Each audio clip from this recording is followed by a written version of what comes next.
Hello student, एक बार आपका फिर से स्वागत है मिस्ट्री के यूट्यूब के स्टडी मंत्र चैनल पर। जैसा कि हम लोग कल बात कर चुके कि बीएसी बैक्टीरियल आर्टिफिशियल क्रोमोसोम क्या होता है, उसके बारे में हम लोग स्टडी कर चुके हैं। आज अपन स्टडी करेंगे ईस्ट आर्टिफिशियल क्रोमोसोम के बारे में, जिसको बोलते हैं YAC, ईस्ट आर्टिफिशियल क्रोमोसोम।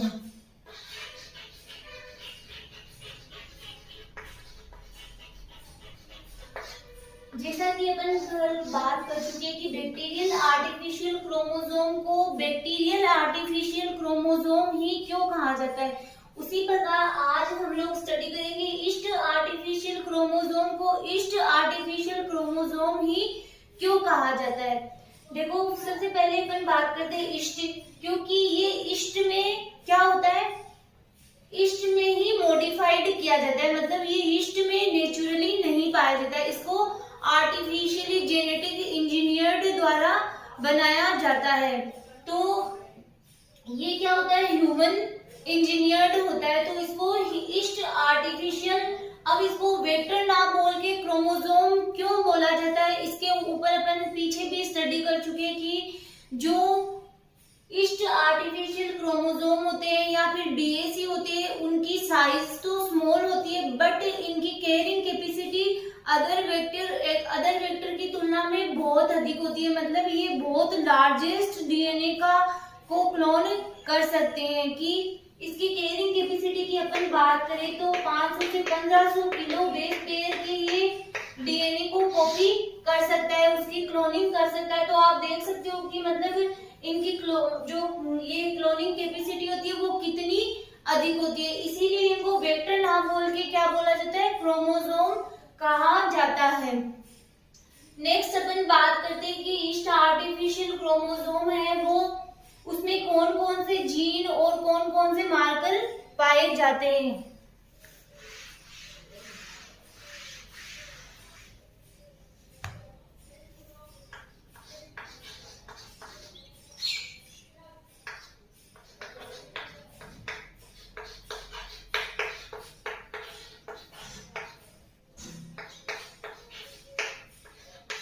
जो first YAC east artificial chromosome है वो ये था PYAC3। ठीक है, ये पहला रिपोर्टेड, जो पहला डिस्कवर किया गया PYAC3। अपन इसके ऊपर ही डिस्कस करेंगे, मतलब इसमें कौन कौन से जीन पाए जाते हैं। तो नॉर्मली अपन यहाँ पे एक बार स्ट्रक्चर बना के थोड़ा सा समझ लेते हैं कि ईस्ट आर्टिफिशियल क्रोमोसोम में कौन कौन से जीन पाए जाते हैं। फिर अपन इनके नोट्स भी रेडी करेंगे। ये है east artificial chromosome, genetically modified chromosome. अगर आप आर्टिफिशियल क्रोमोसोम पढ़ रहे हैं तो एक लाइन तो आपको लर्न हो जानी चाहिए कि जेनेटिकली इंजीनियर्ड क्रोमोसोम या जेनेटिकली मॉडिफाइड क्रोमोसोम, ये है ईस्ट आर्टिफिशियल क्रोमोसोम। जैसे कि अपन ने बीएसी में पढ़ा था कि उसमें ORIS रेप्लिकेशन साइट प्रेजेंट होती है, जहां से रेप्लिकेशन शुरू होती है। इसमें होता है ऑटोनोमस रेप्लिकेशन सीक्वेंस, ARS पाया जाता है, जहां से रेप्लिकेशन स्टार्ट होता है। ORI site autonomous replication sequence present होता है। ठीक है, इसमें 2 टेलोमेरिक एंड प्रेजेंट होते हैं।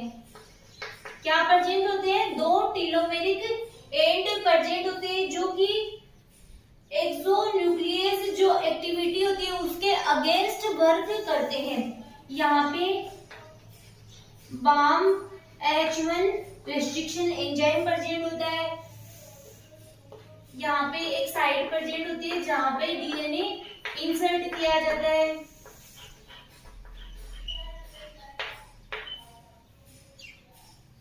इसमें 2 सेलेक्टेबल मार्कर प्रेजेंट होते हैं।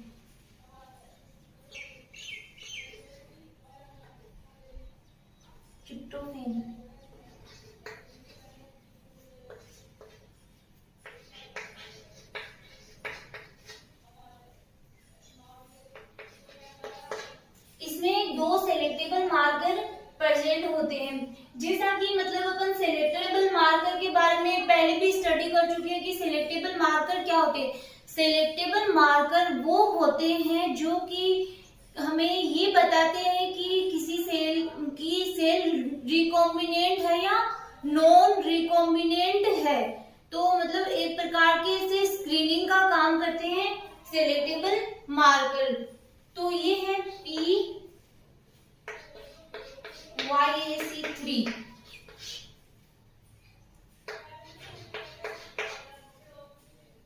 तो अपन इसके बारे में अगर कुछ एक प्रकार का क्या है, genetically modified chromosome. Modified chromosome देखो क्या होता है कि जो इस आर्टिफिशियल क्रोमोसोम है उसमें PBR 322 के भी जीन इंटीग्रेट किए जाते हैं। उस मतलब उसको भी इंटीग्रेट किया जाता है, प्लस इस आर्टिफिशियल क्रोमोसोम के भी जीन इंसर्ट किए जाते हैं। ये इसलिए किए जाते हैं ताकि इसकी जो क्लोनिंग कैपेसिटी हो उसको बढ़ाया जा सके। इसकी क्लोनिंग कैपेसिटी को बढ़ाने के लिए ऐसा किया जाता है कि PBR 322 के भी जीन और YAC के भी जीन को क्या किया जाता है, मैनिपुलेट किया जाता है ताकि इसकी क्लोनिंग कैपेसिटी को बढ़ाया जा सके। तो आई होप आपको ये मतलब वीडियो देखते देखते ही लर्न हो जाएगा कि जो YAC3 होता है उसमें कौन कौन से जीन पाए जाते हैं। फिर अगर अपन इसमें और बात करें तो जैसे कि इसकी कैरिंग कैपेसिटी की बात अपन ने कर ली कि 500 से 1500 किलो बेस पेयर की इसकी कैरिंग कैपेसिटी होती है। मतलब इतने तक ये डीएनए को क्लोन कर सकता है। आगे अपन इसी को जो मैंने अभी बताया उसी को ही बाय लैंग्वेज नोट डाउन करेंगे, अपने नोट्स प्रिपेयर करेंगे।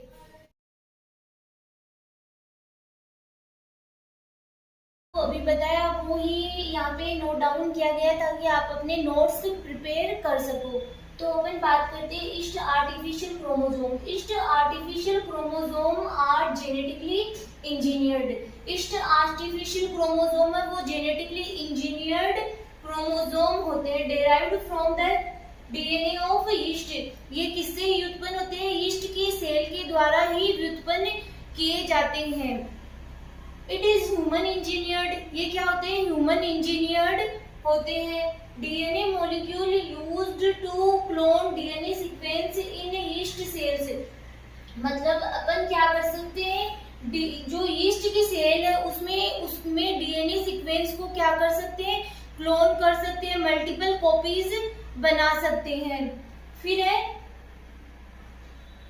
the amount of DNA that be cloned into a YAC is on 500 to 1500 kilo base pair.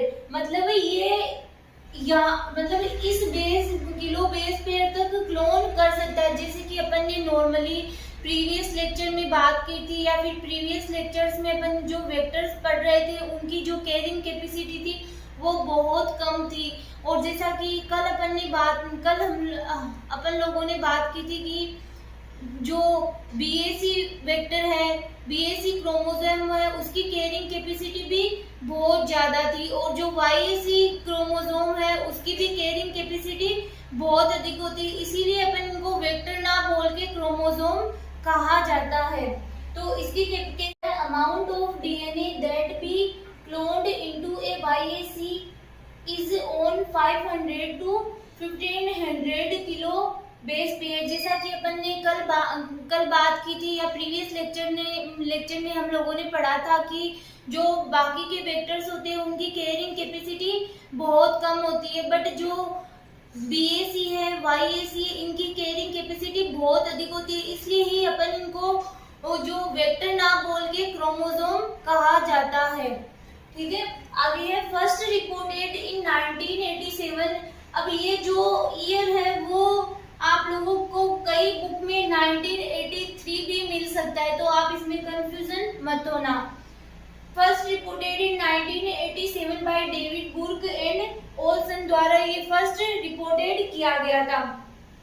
जैसे कि बीएसी जो था वो फर्स्ट बीएसी रिपोर्टेड किया गया था, फिर यहाँ पे वैसे ही लिखा हुआ कि PYAC3 फर्स्ट YAC डेवलपमेंट, मतलब फर्स्ट जो ईस्ट आर्टिफिशियल क्रोमोसोम डेवलप किया गया उसका नाम ये था। और इसी में ही आगे अपन कौन कौन से जीन पाए जाते हैं, कौन कौन से रेस्ट्रिक्शन एंजाइम पाए जाते हैं, वो अपन इसी के बारे में ही स्टडी करेंगे।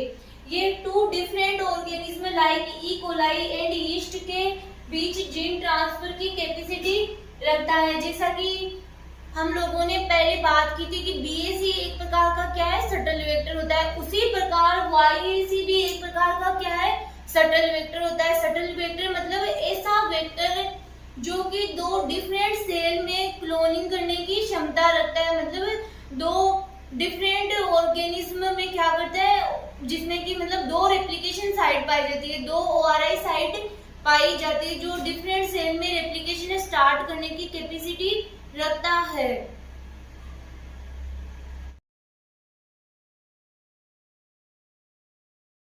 Typical YAC contain following functional modules। एक टिपिकल YAC होता है, ईस्ट आर्टिफिशियल क्रोमोसोम होता है, उसमें मतलब फॉलोइंग फंक्शनल मॉड्यूल्स पाए जाते हैं। फॉलोइंग फंक्शनल जीन्स के क्या क्या फंक्शन होते हैं वो अपन अब स्टडी करेंगे। तो अपन एग्जांपल ले रहे हैं PYAC3 जो फर्स्ट ईस्ट आर्टिफिशियल क्रोमोसोम है, उसी के बारे में अपन स्टडी करते हैं। Autonomous replication sequence ARS for replication. जैसा कि अपन ने BAC पढ़ा था, तो अपन ने क्या पढ़ा था कि उसमें ORIS फॉर रेप्लिकेशन के लिए रेप्लिकेशन साइट थी, मतलब जहां से रेप्लिकेशन स्टार्ट हो रही थी। तो ये भी जो ईस्ट आर्टिफिशियल क्रोमोसोम है उसमें ये रेप्लिकेशन साइट है, ऑटोनोमस रेप्लिकेशन सीक्वेंस है ये, जहां से रेप्लिकेशन स्टार्ट हो रहा है। फिर ये CEN4 sequence for centromeric function required for equational division. ये CEN4 सीक्वेंस क्या होता है कि जब सेल डिवीजन होता है तब क्या करता है, इस प्लाज्मिड को मतलब जो इस प्लाज्मिड को क्या करता है, इक्वेशनली इसको डिवीजन करता है। मतलब ये भी एक प्रकार का पार्टीशन जीन सीक्वेंस बोल सकते हैं। जैसे कि अपन ने बैक्टीरियल आर्टिफिशियल क्रोमोसोम में स्टडी किया था कि पार्टीशन ABC जो सीक्वेंस थे वो क्या कर रहे थे, सेल डिवीजन के दौरान डॉटर सेल्स में क्या कर रहे थे कि उसका इक्वली डिवीजन कर रहे थे। उसी प्रकार जो ईस्ट आर्टिफिशियल क्रोमोसोम है उसमें ये वाला सीक्वेंस है वो इसको क्या करता है, इक्वली डिवीजन करता है प्लाज्मिड के अंतर्गत। फिर telomeric sequence from east chromosome at the two ends against exonuclease action. क्या होता है कि जो ईस्ट आर्टिफिशियल क्रोमोसोम है उसके दोनों एंड्स पर टेलोमेरिक सीक्वेंस प्रेजेंट होते हैं, जो कि क्या करते हैं, मतलब स्टेबिलिटी को इंक्रीज करते हैं। ठीक है, जो क्या करते हैं, स्टेबिलिटी को इंक्रीज करते हैं, बढ़ाते हैं। किसके अगेंस्ट, एक्सोन्यूक्लियस एक्शन के अगेंस्ट ये काम करते हैं। ठीक है, फिर है TRP1 and URA3 as the two selectable markers. जो ये TRP1 है और URA3 है, ये क्या है, दोनों सेलेक्टेबल मार्कर प्रेजेंट होते हैं। अब सेलेक्टेबल मार्कर के बारे में हम काफी बार डिस्कस कर चुके हैं कि सेलेक्टेबल मार्कर क्या होते हैं। सेलेक्टेबल मार्कर वो साइट होती है, वो जीन होते हैं जो कि क्या करते हैं, मतलब जिनके द्वारा अगर कोई सेल रिकॉम्बिनेंट है या नॉन रिकॉम्बिनेंट है, इसकी अपन को जानकारी मिलती है सेलेक्टेबल मार्कर के द्वारा। कि अगर अपन कोई DNA इंसर्ट करवा रहे हैं तो वो किसी सेल में, मतलब किसी सेल में इंटीग्रेट हुआ है या नहीं हुआ है, कि उसका मतलब ट्रांसफॉर्मिंग हुई है या नहीं हुई है, तो इसके लिए अपन को सेलेक्टेबल मार्कर की नीड होती है। अब एक है SUP4। A selectable marker where DNA insert is integrated। देखो ये SUP4 है, ये भी एक प्रकार का सेलेक्टेबल मार्कर होता है जो कि YAC में प्रेजेंट होता है। इसका क्या फंक्शन होता है वो अपन जब डायग्राम बनाएंगे तब इसको अच्छे से कवर करेंगे। अभी मैं थोड़ा सा आपको बता देती हूँ कि जैसे यहाँ पे किसी रेस्ट्रिक्शन एंजाइम द्वारा कट लगा तो ये क्या करता है कि कोई डीएनए मतलब जहाँ पर जो मतलब फॉरेन डीएनए इंसर्ट हो रहा है तो वहां पर ये सीक्वेंस ये मार्कर प्रेजेंट होता है। जहाँ पर देखो डीएनए इंसर्ट इज इंटीग्रेटेड मतलब ये मार्कर ये सिलेक्टेबल मार्कर वहां प्रेजेंट होता है जहाँ पर डीएनए इंसर्ट और इंटीग्रेट हो रहा है वहां पर ये सिलेक्टेबल मार्कर प्रेजेंट होता है। फिर है इसके advantage of east artificial chromosome. अब इसके क्या क्या एडवांटेज है, यहाँ पे स्पेस थोड़ा कम था इसलिए मैंने इसकी एक ही लिमिटेशन लिखी कि आप वो भी मतलब इजी सी लिमिटेशन है, आप आई होप आपको लर्न हो जाएगी। फिर है ईस्ट आर्टिफिशियल क्रोमोसोम। अब इसके अपन एडवांटेज पढ़ रहे हैं कि ईस्ट आर्टिफिशियल क्रोमोसोम के क्या क्या लाभ होते हैं। Yeast artificial chromosome provide the largest insert capacity of any cloning system. कि ईस्ट आर्टिफिशियल क्रोमोसोम क्या प्रोवाइड करता है, जैसा कि अपन पढ़ चुके कि ईस्ट आर्टिफिशियल क्रोमोसोम है या फिर बैक्टीरियल आर्टिफिशियल क्रोमोसोम है वो मोर देन 500 से 1500 किलो बेस पेयर के डीएनए को क्या कर सकता है कि कॉपी कर सकता है। तो आप देख सकते हो कि मतलब ये लार्जेस्ट डीएनए की क्लोनिंग कर सकता है। YAC were originally constructed in order to study chromosome। यहाँ पे क्रोमोसोम लिखा हुआ है, chromosome behaviour in mitosis and meiosis. अगर हम लोगों को मियोसिस और माइटोसिस में क्रोमोसोम की स्टडी करनी हो तो अपन इस वेक्टर का यूज कर सकते हैं। तो यहाँ पे ये लिखा हुआ है कि माइटोसिस एंड मियोसिस में क्रोमोसोम की स्टडी के लिए अपन ईस्ट आर्टिफिशियल क्रोमोसोम को यूज में ले सकते हैं। अब इसकी लिमिटेशन नॉर्मली यहाँ पे एक ही लिमिटेशन लिखी है मैंने कि YACs have been found to be less stable than BAC। मतलब जो YAC होता है ईस्ट आर्टिफिशियल क्रोमोसोम होते हैं वो BAC से लेस स्टेबल होते हैं। तो आपको ये मतलब लिखते लिखते ही समझ में आ जाएगा और याद भी हो जाएगा, बहुत इजी है।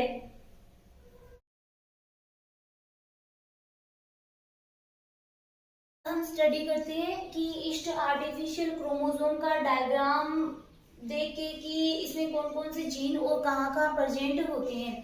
तो अगर आप इसको मतलब यहाँ पे इस वीडियो को देखते देखते ही मतलब लर्न करना चाहते हो तो इस डायग्राम को मैं आपको बहुत इजीली समझाऊंगी कि यहाँ पे आपको इस वीडियो को देखते देखते ही लर्न हो जाएगा कि ईस्ट आर्टिफिशियल जो क्रोमोसोम है उसमें कौन कौन से जीन प्रेजेंट होते हैं।